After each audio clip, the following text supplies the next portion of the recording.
অতীত নিয়ে কোনোদিনই কি করবেন না, অতীত নিয়ে কোনোদিন আফসোস করবেন না।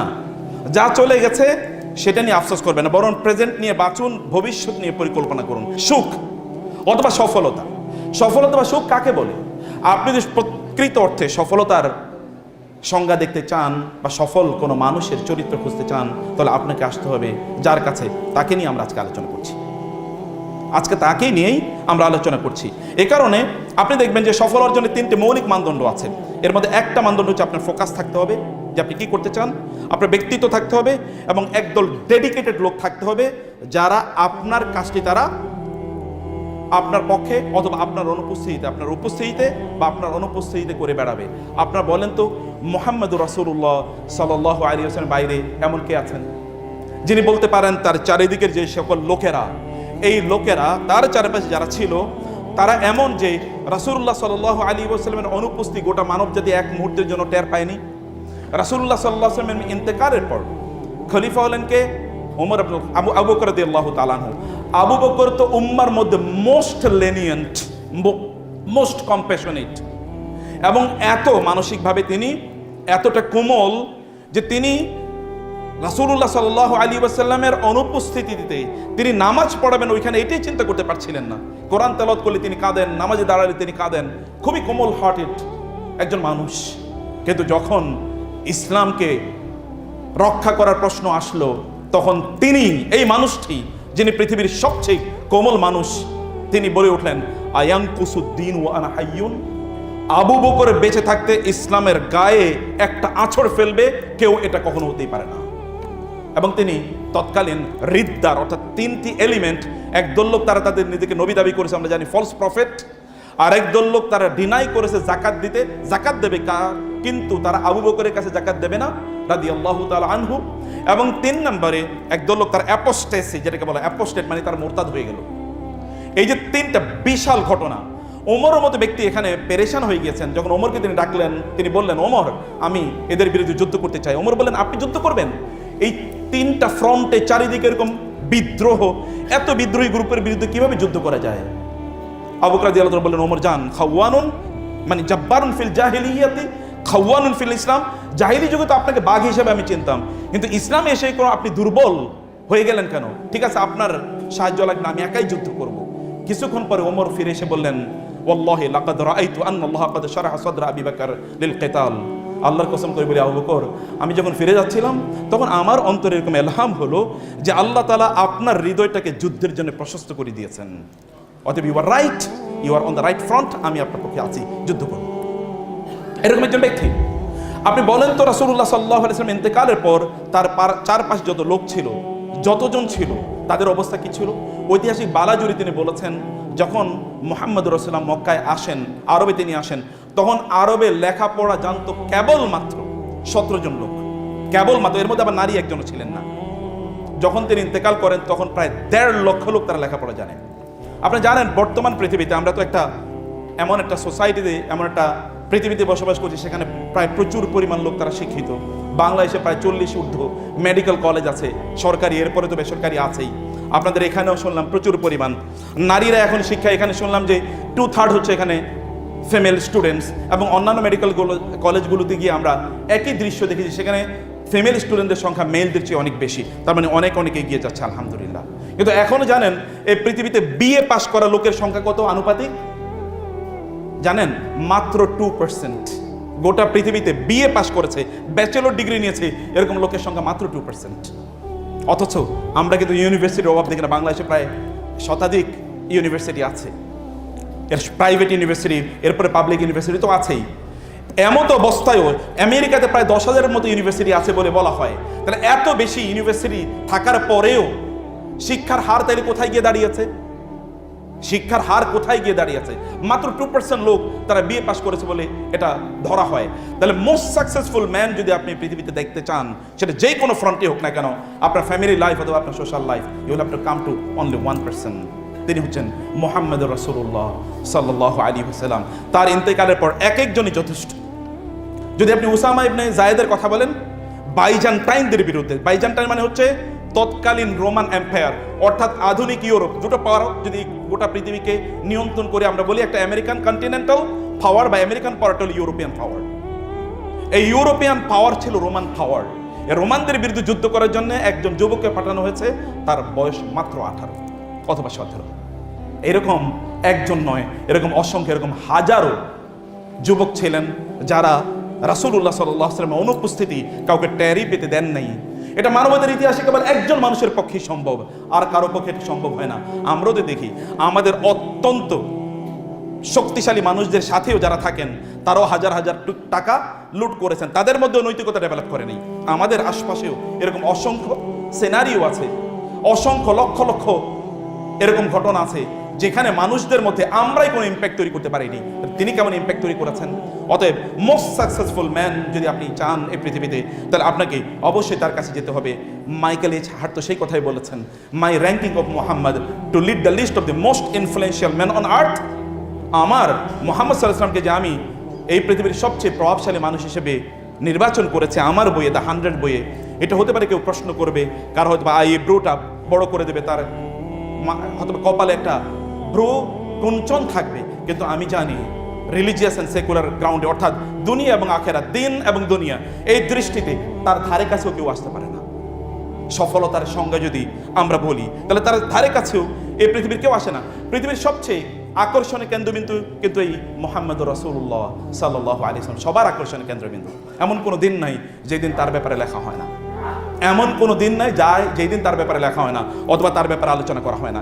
পৃথিবীর ওই পশ্চিম প্রান্ত থেকে শুরু করে পূর্ব প্রান্ত পর্যন্ত এমন ন্যানো সেকেন্ড পর্যন্ত যায় না যেই ন্যানো সেকেন্ডে কোনো না কোনো মেম্বার থেকে এইরকম উচ্চারিত হয় আশহাদু আন্না মুহাম্মাদুর রাসূলুল্লাহ।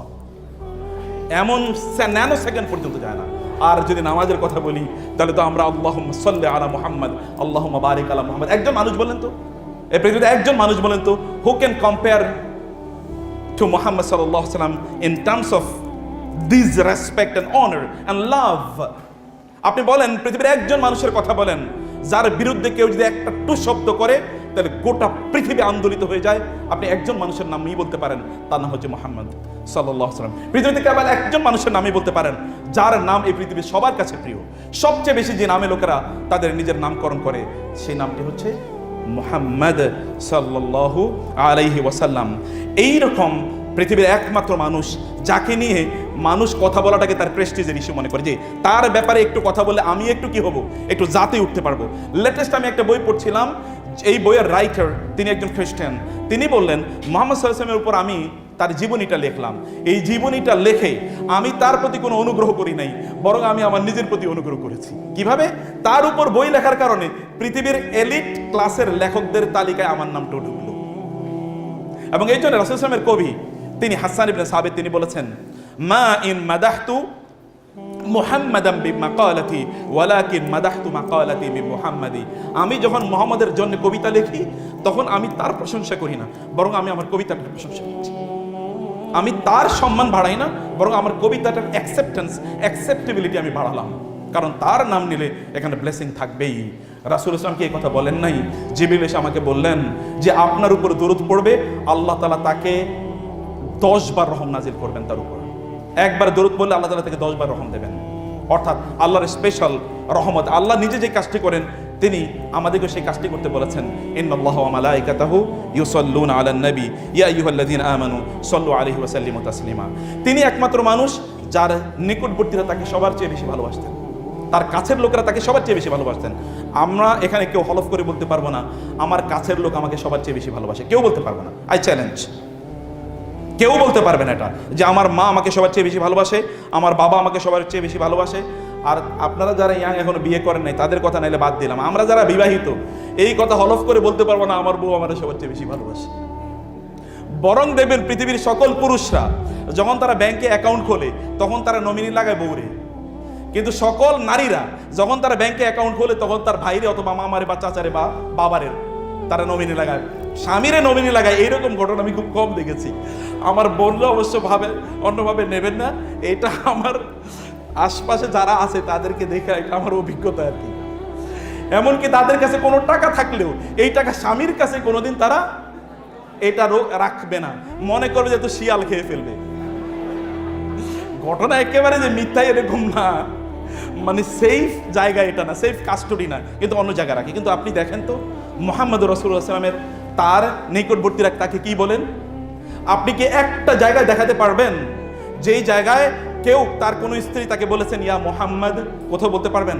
কোথাও বলতে পারবেন তার মেয়েরা তাকে বলেছে ইয়া আবাতি, হে বাবা? কোথাও বলতে পারবেন? কোথাও বলতে পারবেন তার চাচা তাকে বলেছে ইয়া ইবনি, হে আমার ভাতিজা, ইয়া ইবনা আখি, বা এরকম কিছু, ও মাই নেফিও? অথবা তার ফুফুরা তাকে বলেছে হে ভাতিজা? একটা জায়গা দেখাতে পারবেন? একটা জায়গা দেখাতে পারবেন না। তার স্ত্রীরাও বলে ইয়া রাসূলুল্লাহ, এবং তার মেয়েরাও বলে ইয়া রাসূলুল্লাহ, এবং তার ফুফুরাও বলে ইয়া রাসূলুল্লাহ, তার চাচিও বলে ইয়া রাসূলুল্লাহ, তার চাচাও বলে আমির হামজা বলে ইয়া রাসূলুল্লাহ। ইয়া রাসূলুল্লাহ ছাড়া কোনো শব্দ নাই। এইরকম রেফারেন্স, এইরকম রেসপেক্ট পৃথিবীর একজন মানুষই কেবল অর্জন করেছে, তিনি হচ্ছেন মুহাম্মদুর রাসূলুল্লাহ সাল্লাল্লাহু আলাইহি ওয়াসাল্লাম। তার সবচেয়ে প্রিয়জনরা তার প্রতি সবার আগে আস্থা রেখেছে। তার সবচেয়ে প্রিয়জনরা তার কাছে তার প্রতি সবার চেয়ে আস্থা রেখেছে। কে? যেমন খাদিজাতুল কুবরা রাদিয়াল্লাহু তাআলা আনহা is the first one to accept Islam. প্রথম ইসলাম গ্রহণ করেছেন। দ্বিতীয় ইসলাম গ্রহণ করেছেন কে? তার চাচাতো ভাই আলী ইবনে আবি তালেব। অথবা দ্বিতীয় ইসলাম গ্রহণ করেছে তার বন্ধু আবু বকর ইবনে সিদ্দিক, অথবা আবু বকর সিদ্দিক, আবু বকর ইবনে কুহাফা সিদ্দিক। অথবা দ্বিতীয় ইসলাম গ্রহণ করেছে তারই পালক পুত্র, তারই কৃতদাস হিসাবে যাকে কিনে নিয়ে এসেছেন, পালক পুত্র যায়েদ ইবনে হারেসা। বলেন তো, তার আশপাশের লোকেরা তার প্রতি সবার আগে ইসলাম গ্রহণ করে। এটি কিভাবে সম্ভব? এইটা কেবল মানবতার ইতিহাসে একজন ব্যক্তির জন্য এটা সম্ভব হয়েছে, তিনি হচ্ছেন মুহাম্মদ রাসূলুল্লাহ সাল্লাল্লাহু আলাইহি ওয়াসাল্লাম। শত্রুদের অন্তর জয় করার ক্ষেত্রে তার কোনো তুলনা নাই। আমাদের বন্ধুরা আমাদের প্রতিনিয়ত শত্রু হয়, কিন্তু তার শত্রুরা প্রতিনিয়ত কি তার বন্ধু হয়ে যায়। তাকে হত্যা করার জন্য আসে, কিন্তু তার কাছে আত্মসমর্পণ করে। ওমরের ঘটনা কে না জানে? বলেন, ওমরের ঘটনা কে জানে? রাদিয়াল্লাহু তাআলা আনহু হত্যা করতে এসেছেন রাসূলুল্লাহ সাল্লাল্লাহু আলাইহি ওয়াসাল্লামের কাছে, রাসূল ইসলামকে, কিন্তু তিনি কি হয়েছেন? He slaughtered the animalistic nature or feature in him. তার মধ্যে যে একটা হত্যা করার প্রবণতা ছিল, এটাই তিনি এখানে হত্যা করে গেলেন। বরং তিনি আত্মসমর্পণ করলেন এবং তিনি বললেন ইসলাম গ্রহণের পর, ইয়া রাসূলুল্লাহ, ইসলাম কি সত্য ধর্ম নয়? আপনি কি সত্য নবী নন? এবং এই কি নয়, কোরআন কি সত্য নয়? হ্যাঁ, সবই সত্য। তাহলে আমরা গোপনে কেন ইসলাম প্রচার করছি? মাত্র আসছেন হত্যা করার জন্য, এখন তাহলে গোপনে কেন প্রচার করছি? কি করতে হবে ওমর? আমি প্রকাশ্যে ইসলাম প্রচার করতে চাই। যাও, you are allowed and permitted, যাও। তুমি দেখেছেন আপনার ডান পাশে বা বাম পাশে কে বসে আছে? কোনোদিনই আপনি দেখেন নাই। তার চামড়া কি কালো নাকি সাদা? সে কি রিক্সা ড্রাইভার নাকি সে রাষ্ট্রের প্রেসিডেন্ট? আপনি কোনোদিন তাকান না, তার উপর ভিত্তি করে আপনি আপনার স্থানও পরিত্যাগ করেন না।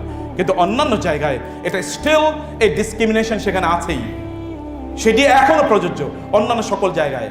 যেই সকল ব্যক্তিরা রাসূলুল্লাহ সাল্লাল্লাহু আলাইহি ওয়াসাল্লাম এর সাথে শত্রুতা পোষণ করত, তাদের সাথেও তিনি কি আচরণ করতেন আমরা বলেছি। সমাজে যে সকল ব্যক্তিরা একেবারে সাধারণ, এটা আপনাদের জন্য বলছি, একেবারে সাধারণ মানুষ, তাদের সাথে তার কি আচরণ ছিল। আমি আরেকটা গল্প বলি। রাসূল সাল্লাল্লাহু তিনি দেখলেন এক ব্যক্তি জামা কাপড় বিক্রি করছে। তার কাছে 10 দিরহাম ছিল, 4 দিরহাম দিয়ে একটা জামা কিনলেন। ওই জামা নিয়ে যখন তিনি আসতেছিলেন, প্রতিমধ্যে এক বেদুইন বললেন, আপনার জামাটা তো খুবই সুন্দর, আমার দিয়ে দেন তো। রাসূল সাল্লাল্লাহু গা থেকে খুলে জামাটা দিয়ে দিলেন। এবার তিনি আবার ওই বেদুইনের কাছে গেলেন, ওই জামা বিক্রেতার কাছে গেলেন, গিয়ে তিনি আরেকটা জামা 10 দিরহাম দিয়ে কিনলেন। কিনে তিনি যাচ্ছিলেন, দেখলেন একটা মেয়ে, একটা ব্ল্যাক মেয়ে, একটা কাজের মেয়ে রাস্তায় কাঁদতেছে। লিমা তাবকি, কাঁদছো কেন তুমি? বলে আমি কাঁদছি, আমার বাসা থেকে আমার মনিবা আমাকে 2 দিরহাম দিয়েছিলেন আমি কিছু কেনার জন্য, আমি তো টাকা হারিয়ে ফেলছি, এখন বাসায় গেলে তো আমাকে মারবে, এই কারণে আমি কাঁদছি।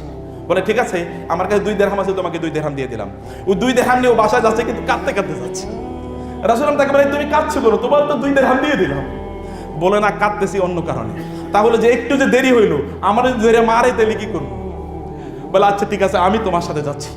তিনি বাসায় গেলেন, গিয়ে বলেন আসসালামু আলাইকুম আহলাল বাইত। উত্তর দেয় না। আসসালামু আলাইকুম আহলাল বাইত, উত্তর দেয় না। আসসালামু আলাইকুম আহলাল বাইত, ওয়া আলাইকুম আসসালাম ওয়া রাহমাতুল্লাহি ওয়া বারাকাতুহু। আপনি জানেন কয়বার সালাম দেয়া লাগে? কেউ যদি কোথাও গেলে আপনাকে সালাম দিয়ে প্রবেশ করতে হবে। যদি সালামের উত্তর না দেয়, তাহলে আপনি 3 বার সালাম দেবেন।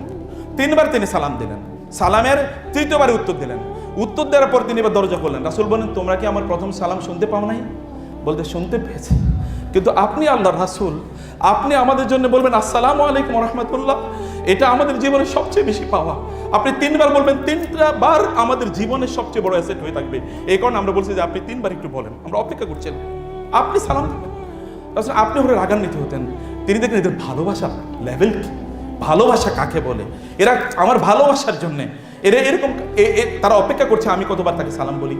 লাস্ট যে পয়েন্টে বলতে চাই প্রিয় ভাইয়েরা এবং বোনেরা, নারীদেরকে তিনি কিভাবে সম্মান করতেন বা মর্যাদা দিতেন, নারীদের কথা একবার চিন্তা করে দেখুন তো আমাদের নারীদেরকে আমরা কতটুকু সম্মান দিই বা কতটুকু মর্যাদা দিই। যারা বিবাহ করেছি তাদের তো আছেই, আর অন্যান্যদের কত আমরা একটা টম এন্ড জেরি টাইপের, বুঝেন নাই, মানে একটা মহিলা যাচ্ছে তখন মনে করি যেটা একটা জেরি যাচ্ছে, জেরি এরকম একটা ভাব, আর আমরা হলাম টম টাইপের। আল্লাহ রাসূল সাল্লাল্লাহু আলাইহি ওয়াসাল্লামের অবস্থা কি ছিল? আল্লাহ রাসূল সাল্লাল্লাহু আলাইহি ওয়াসাল্লাম তিনি নারীদেরকে কি সম্মান করতেন? তার স্ত্রীরা তার ব্যাপারে বলতেন যে তোমরা কি কোরআন পড়ো না? হ্যাঁ পড়ি তো। তাইলে কোরআনই তো তার চরিত্র, তার চরিত্রই কোরআন, কোরআনই তার চরিত্র। তার বাসায় একজন নারী ছিল, এটাই আমার লাস্ট গল্প আপনাদেরকে বলি। তিনি সামাজিক আচরণ মানুষের সাথে কি করতেন, তার বাসায় একজন নারী ছিল। এই নারীর নাম কি জানেন? উম্মে আইমান বারাকা। তিনি যখন মায়ের পেটে এসেছেন তখন তার বাবা মারা যান। যখন তার জন্ম হয় তখন তাকে দুধ পান করানোর জন্য নিয়ে যান একজন নারী, ওই যে হালিমা সাদিয়া। সেখান থেকে তার বয়স যখন 5 তখন তিনি চলে আসেন।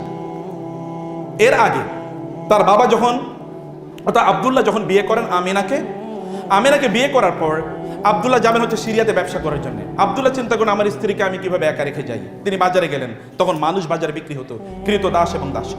গিয়ে তিনি বাজারে এক কর্নারে দেখলেন একজন লোক কয়েকটা মেয়ে নিয়ে বসে আছে। এর মধ্যে একটা মেয়ের বয়স 7 বা 8, দেখতে কালো নিগ্রো, কিন্তু ওর চেহারা কেমন যেন একটু মায়া মায়া আছে, মেয়েটার চেহারা একটু মায়া মায়া আছে। আব্দুল্লাহ চিন্তা করে মেয়েটাকে দেখতে তো খুবই মায়াবী মনে হয়, মেয়েটাকে তিনি কিনে নিয়ে আসলেন। এনে তার স্ত্রী আমেনাকে বললেন, আমেনা তুমি তো একা থাকবে, আমি তোমার জন্য একজন সঙ্গিনী নিয়ে আসলাম, এই মেয়েটাকে একটু টেক কেয়ার করো। আমেনা বলছেন মেয়েটা আসার পর থেকে আমার মনে হলো যেন আমার ঘরে একটু বরকত বেড়ে যাচ্ছে। আমি এই কারণে ওর নাম রেখে দিলাম বারাকা। ওর নাম রেখে দিলাম কি? বারাকা। বারাকা নাম রেখে দিলাম। মুহাম্মাদের বয়স যখন সাল্লাল্লাহু আলাইহি ওয়াসাল্লাম বয়স যখন 5 তখন তিনি ফিরে আসলেন মক্কায়। এরপর আমেনা চিন্তা করলেন, তারপরে আব্দুল্লাহ চলে গেলেন সিরিয়াতে। সিরিয়া থেকে আসার সময় আব্দুল্লাহ মারা গেলেন। মদিনার উপকণ্ঠে কোনো একটা জায়গায় তাকে দাফন করা হলো, কবরস্থ করা হলো। আমেনা তার ছেলে ফিরে আসার পর তিনি চিন্তা করলেন ছেলেকে নিয়ে একটু বাপের কবর এবং তার নানার বাড়িগুলোতে একটু বেড়াতে যাই। বাবার কবর অর্থাৎ তার স্বামীর কবর দেখে যখন আসবেন, সামনে এসে কিছুক্ষণ দূরে এসে পরে এসে আমিনা মারা যান। এখন কাজের মেয়েটা ওই যে বারাকা, ওই মেয়েটা কেবল সাথে আছে। মারা যাওয়ার সময় এই আমিনা বারাকাকে বললেন যে বারাকা, এই যে আমার ছেলেটা আছে না, এই ছেলেটাকে তোমার কাছে রেখে গেলাম, তুমি ওকে একটু দেখে শুনে রেখো। বারাকা এই যে ছেলেটার দায়িত্ব নিলেন। এরপরে তিনি চলে আসলেন তার চাচার কাছে, দাদার কাছে কিছুদিন, চাচার কাছে কিছুদিন, কিন্তু এভাবেই তিনি বড় হচ্ছেন। এর মধ্যে তার বয়স 25। তিনি বিয়ে করলেন খাদিজাকে।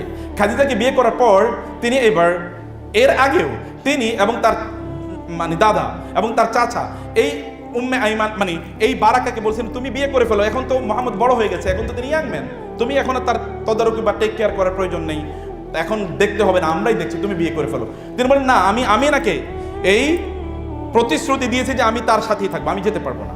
তিনি বিয়ে করলেন না।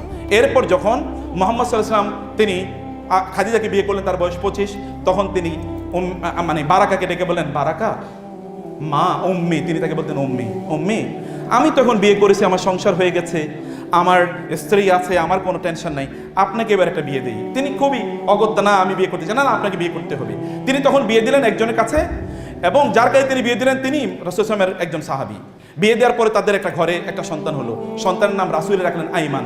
এখন থেকে তার নাম হয়ে গেল উম্মে আইমান। তার নাম হয়ে গেল কি? উম্মে আইমান। বারাকা, উম্মে আইমান বারাকা তার নাম হয়ে গেল। এই উম্মে আইমান তিনি তার স্ত্রী, তিনি তার স্বামী এবং সন্তানকে নিয়ে দূরে থাকেন। তার স্বামী মারা যায় এবং তার সন্তান কিন্তু রয়ে যায়।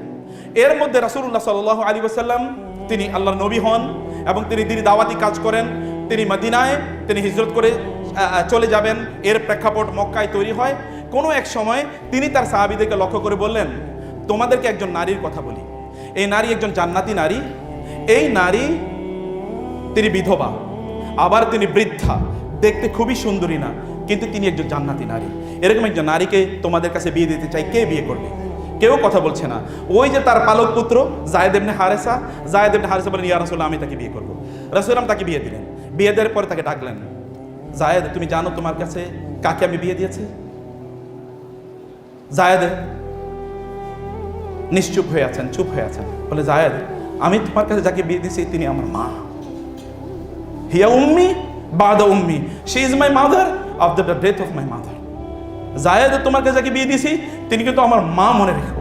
তুমি তার কোনো অন্যথা করো না জায়েদ, তোমার কাছে আমি তাকে আমানত হিসেবে রাখলাম।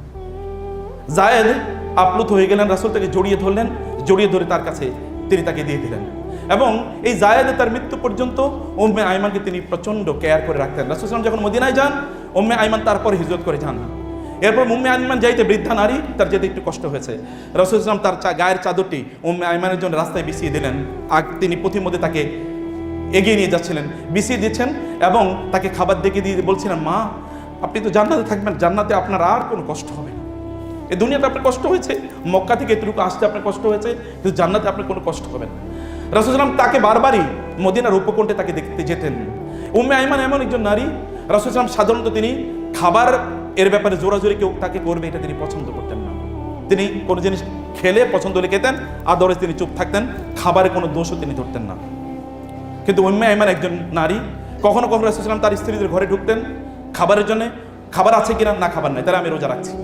এর মধ্যে উম্মে আইমানের সাথে দেখা, কি খাবেন না, না রোজা রেখেছি, আজকে রোজা রাখা চলবে না, আজকে কি ফরজ রোজা নাকি, আমার বাসায় খাবার আছে আপনাকে খেতে হবে। রাসূল সাল্লাল্লাহু আলাইহি ওয়াসাল্লাম একবারও বলতে পারতেন না যে না আমি আজকে রোজা রেখেছি, মা যেহেতু বলেছে অতএব আমি রোজা আজকে ভাঙলামই। এবং তিনি উম্মে আইমানের খাবারটা তিনি খেতেন। কখনো কখনো তিনি খাবার নিতে, না আমি আর খাবো না, আমার বেশি আর খাওয়া হবে না, না আমি আপনাকে আরেকটু দেবো, আপনাকে আরেকটু খেতে হবে। এই একজন নারী কেবলমাত্র, যেই নারী তাকে এতটুকু বাধ্য করতে পারতেন, অথবা ওই নারীর কথা তিনি কোনোদিন অন্যথা করতেন না। অন্য জায়গায় হয়তো বলতেন না আমার আর খাবার নেওয়ার অবস্থা নাই, কিন্তু এই নারীর কথা তিনি কোনোদিনই অবাধ্য হতেন না। অথচ সেই নারী কিন্তু তার কৃতদাসী, তার বাবা বাজার থেকে তাকে কিনে নিয়ে এসেছিলেন। আপনি যদি সত্যিকার অর্থে একটা সমাজ বিনির্মাণ করতে চান, যদি মানুষের পাশে দাঁড়াতে চান, যদি কল্যাণ করতে চান, তাহলে আপনাকে তারই আদর্শ আপনাকে লালন করতে হবে। তিনি যখন হেরা গুহা থেকে যখন তিনি বের হয়ে আসছিলেন, তখন তিনি তার স্ত্রীকে এসে বললেন, জাম্মিলুনি জাম্মিলুনি, আমাকে কম্বল দিয়ে আবৃত করুন, কারণ আমি মনে করছি যে আমি কোনো ভয়ঙ্কর কোনো কিছু একটা দেখেছি। তিনি তাকে বলেন কি হয়েছে, বলে এরকম এরকম এক্সপিরিয়েন্স আমি করেছি। তিনি বলেন না, কখনো হতে পারে না, কাল্লাহ লা ইউযিক আল্লাহু আবাদা, কখনো হতে পারে না, আল্লাহ আপনাকে কখনোই লাঞ্ছিত করবেন না। কারণ হচ্ছে কি, 5টি কারণ, সোশ্যাল অ্যাক্টিভিটিস, ইন্নাকা লা তাসিলুর রাহিমা ওয়া তাহমিলুল কাল্লা ওয়া তাকসিবুল মাদুমা এবং ওয়া তাকরিউদ দাইফা ওয়া তুঈনু আলা নাওয়াইবিল হাক্কি। না, আপনি কখনো লাঞ্ছিত হবেন না, কারণ আপনি প্রচুর পরিমাণ সামাজিক কাজ করেন। যে সকল লোকের অসহায় দরিদ্র, এই সকল লোকদের জন্য আপনি ইনকাম করেন। মানুষ বিপদে পড়লে আপনি সেখানে এগিয়ে যান মানুষকে সাহায্য করার জন্য। আপনি আত্মীয়তার সম্পর্ক রক্ষা করেন, আপনি প্রতিবেশীদের সাথে ভালো আচরণ করেন এবং আপনি মেহমানদারি করেন, আপনি সুন্দর করে কথা বলেন, আপনি মানুষকে কখনো কষ্ট দেন না। এইরকম কখনোই হতে পারে না। সম্মানিত ভাইয়েরা এবং বোনেরা, রাসূলুল্লাহ সাল্লাল্লাহু আলাইহি ওয়াসাল্লামের লাস্ট গল্পটা বলার লোভ সামলাতে পারছি না। আল ইরাশি নামক একটা গল্প আছে, এটা বিখ্যাত গল্প। এটা আবু জাহেলের সাথে গল্পটির ঘটনা। আবু জাহেল, এক ইরাশ নামক একটা অঞ্চল আছে আরবে, মক্কায়। ইরাশ ওই কবিলা থেকে এক লোক আসলো অনেকগুলো সুন্দর সুন্দর উট নিয়ে মক্কা বিক্রি করার জন্য। আপনারা দেখেন সমাজে আপনারা যে বৈষম্য বিরোধী কাজ করেছেন, আমি কেবল সেই কথাটা আপনাদেরকে বলছি। আল্লাহ রাসূল কিভাবে বৈষম্য বিরোধী কাজ করলেন। রাসূলুল্লাহ সাল্লাল্লাহু আলাইহি ওয়াসাল্লাম তিনি তখন নবী। এর মধ্যে ওই ব্যক্তি ইরাশ, গল্পটা মনে রাখবেন, এটা বিখ্যাত গল্প। ইরাশ নামক, তাকে বলা হয় ইরাশি, কিসসাতুল ইরাশি নামে এটা বিখ্যাত। ইরাশ আসলেন, ইরাশ অঞ্চলের ওই লোক আসলেন। আসার পরে ওই লোক তিনি তার উটগুলো বাজারে বিক্রি করবে। এর মধ্যে আবু লাহাব দেখেছে লোকগুলো, আবু জাহাল দেখলো এবং আবু জাহাল বলল, এত সুন্দর উট, বলে হ্যাঁ বিক্রি করবা, হ্যাঁ বিক্রি করবা, কত, বলে এত, বলে তুমি কি আমাকে চেনো, না আপনাকে চিনি না। এই লোকজনকে জিজ্ঞেস করো আমি কে, আমি হচ্ছে মক্কার নেতা, অতএব আমি তোমার উটগুলো নিয়ে গেলাম, আজ আমি তো টাকা নিয়ে আসি নাই বাজারে, কালকে তোমাকে দেবো। এখন পরের দিন সকালে এই লোক তো খুবই ভালো খুশি, কারণ এত দামে ভালো দামে বিক্রি করতে পেরেছে এবং মক্কার লিডারের কাছে উট বিক্রি করেছে, টাকার তোর কোনো চ্যালেঞ্জ নাই। তিনি এবার ওইখানে সময় টময় কাটাচ্ছেন, বাইতুল্লাহ যাচ্ছেন, ইবাদত করছেন। পরের দিন সকালে গেলেন, আবু জাহেলের দরজায় গিয়ে টোকা দিলেন, কে, আমি অমুক, তুমি কি, আমি তো তোমাকে চিনি না। আরে মনে নাই গতকাল না আমার কাছ থেকে আপনি উটগুলো নিয়ে আসলেন, তুমি কি পাগল হয়ে গেছো, গতকাল মানে কি, আমি তোমাকে কোনোদিন দেখি না, চিনি না। এই লোক তো পাগল, বলে কি, আমার উট উনি নিয়ে এসে উনি আমাকে চেনে না। তিনি এবার চলে গেলেন বাইতুল্লাহতে। ওইখানে আরো মক্কার নেতা যেটা আছে তাদেরকে বললেন, ভাই আমি গতকাল এই উটগুলো পেয়েছি ওনার কাছে, এই আবু জাহেল নামে আপনাদের একজন নেতা, কিন্তু উনি তো আমার টাকা দিচ্ছেন না। বলে আমাদের পক্ষে আবু জাহেলের বিরুদ্ধে কোনো কথা বলা সম্ভব না, উনি আমাদের নেতা, কিচ্ছু বলা সম্ভব না। তাহলে করণীয় কি ভাই, আমি তো টাকা পাচ্ছি, আমি গরিব মানুষ, টাকা পাচ্ছি না। এর মধ্যে রাসূল সাল্লাল্লাহু আলাইহি ওয়াসাল্লাম আসতেছিলেন, দেখে বলেন ওই যে আসতেছেন মোহাম্মদ, ওনার কাছে যাও এবং উনি গিয়ে আবু জাহেলের বলুক। কাদের ওদের চিন্তা ছিল মুহাম্মদ সাল্লাল্লাহু আলাইহি ওয়াসাল্লাম যদি আবু জাহেলের কাছে যায় তাহলে আবু জাহেল ওনাকে মারবেন, অত্যাচার করবেন, জুলুম করবেন, এতে ওদের একটা কি জিঘাংসা, প্রতিহিংসা, এটা মানে সার্থক হবে। তার রাসূলকে ওই ব্যক্তি বুঝলেন যে আচ্ছা ঠিক আছে তার কাছে যায়, তিনি তো আর জানেন না। তিনি গিয়ে বললেন, ইয়া মুহাম্মদ, আবু জাহেলের কাছে আমি আমার উট বিক্রি করেছি, তিনি তো টাকা দিচ্ছেন না, আপনি একটু সুপারিশ করুন, বলে আসেন। এবার তিনি তাকে হাত ধরে নিয়ে যাচ্ছেন আবু জাহেলের কাছে। ভালো করে খেয়াল করুন, তিনি আবু জাহেলের কাছে নিয়ে গেলেন, দরজা টোকা দিলেন, কে? মোহাম্মদ আনতা, আপনি কেন আপনি এসছেন? এই যে এই লোকটাকে নিয়ে এসছি। ও কেন? ওর উট না আপনি গতকাল কিনেছেন, ওর টাকাটা দেওয়ার জন্য আমি আপনাকে বলতে এসেছি, ওর টাকাটা দিয়ে দেন। আবু জাহেল এর মধ্যে একটা তার চোখগুলো বড় হয়ে গেছে। এবার আচ্ছা দাঁড়ান, ঠিক আছে আমি টাকা নিয়ে আসতেছি। ঘরের মধ্যে গিয়েছে, এনে ওই লোকটাকে টাকা দিয়ে দিয়েছে। এর মধ্যে পেছনে যারা আছে তারা বললো, কি ব্যাপার, আবু জাহেল আজকে এরকম কাজ করলো, ঘটনা কি? এটা তো হওয়ার কথা না, আবু জাহেল তো এরকম করার কথা না। যখন রাসূল সাল্লাল্লাহু আলাইহি ওয়াসাল্লাম ওই লোকটাকে নিয়ে গেলেন, তিনি চলে গেলেন, তিনি খুবই খুশি। এর মধ্যে আবু জাহেল বললেন, তোমরা তো বুঝো নাই, মোহাম্মদ যখন এসছে তখন তার পেছন দিক দিয়ে কি বিশাল দেহি কিছু একটা যেন আমি দেখতে পেয়েছি। আমার মনে হচ্ছিল সে আমার দিকে যেভাবে তাকিয়ে আছে, আমি যদি টাকা ফেরত না দিই তাহলে ও আমাকে হত্যা করে ফেলবে। আসলে জিবরিল এসেছিলেন রাসূল সাল্লামের পাশে দিয়ে, সাথী দিয়ে এরকম এসেছিলেন। আপনি একবার চিন্তা করে দেখেন তো, আপনার শত্রুর কাছে আরেকজনের টাকা পাওয়ানোর জন্য আপনি কি যাবেন কোনোদিন? ও তো চেহারাই আপনি দেখতেছেন, ভাই ওর সাথে আমার শত্রুতা, ওর চেহারা দেখে আমি হারাম ঘোষণা করছি। কেউ তিনি যান, because he is the most social human being on earth. আল্লাহ তাকে সোশ্যাল রিফরমেশনের জন্য পাঠিয়েছেন। কুমিল্লা মেডিকেল কলেজের এটা একটা যুগান্তকারী আয়োজন। আমি স্যারকে ধন্যবাদ জানাচ্ছি এই বিউটিফুল আয়োজনের জন্য, এবং I feel honoured to be invited here. আমি যা রাসূলের জীবন সম্বন্ধে যতটুকু আপনাদের সামনে বলতে পেরেছি, এটা হচ্ছে বিশাল মহাসমুদ্রের এক ফোঁটা পানির চেয়েও কম। কাজ হলো তার জীবনী পড়া। আপনারা একটা বই পড়বেন, তিনি কেমন ছিলেন, বাংলায় বইটি অনুবাদ হয়েছে, আরবিতে বইটি হলো কাইফা আমালাহুম, তিনি কেমন আচরণ করতেন মানুষের সাথে, তিনি কেমন ছিলেন। বইটি লিখেছে সালেহ আল মুনাজ্জিদ, বিখ্যাত লেখক, আরবিয়ান কিন্তু অস্ট্রেলিয়ান সিটিজেন, এখন অসাধারণ লেখক। বইটা অনেক বিশাল ভলিউমের। এখানে তিনি আপনি পাবেন রাসূল সাল্লাল্লাহু আলাইহি ওয়াসাল্লামের সামাজিক আচরণ কেমন ছিল। অবশ্যই বইটা পড়বেন, বইটা অ্যাভেলেবল আর বেস্ট সেলার বই, এটা পৃথিবীতে বেস্ট সেলার বই। আমি আজকেও আস্তে আস্তে বই কিছু পড়ছিলাম, কিন্তু আলোচনাটার অধিকাংশ বই থেকে নেওয়া হয়নি। আল্লাহ সুবহানাহু ওয়া তাআলা সত্যিকার অর্থে আপনারা যে আয়োজনটা আজকে শুরু করেছেন, এটা যেন অব্যাহত থাকে, যতদিন পর্যন্ত এই প্রতিষ্ঠান থাকবে ততদিন, এবং এটা সাদকায়ে জারিয়া হিসেবে আপনাদের জন্য কাজ করুক। আল্লাহর কাছে সেই তৌফিক কামনা করছি।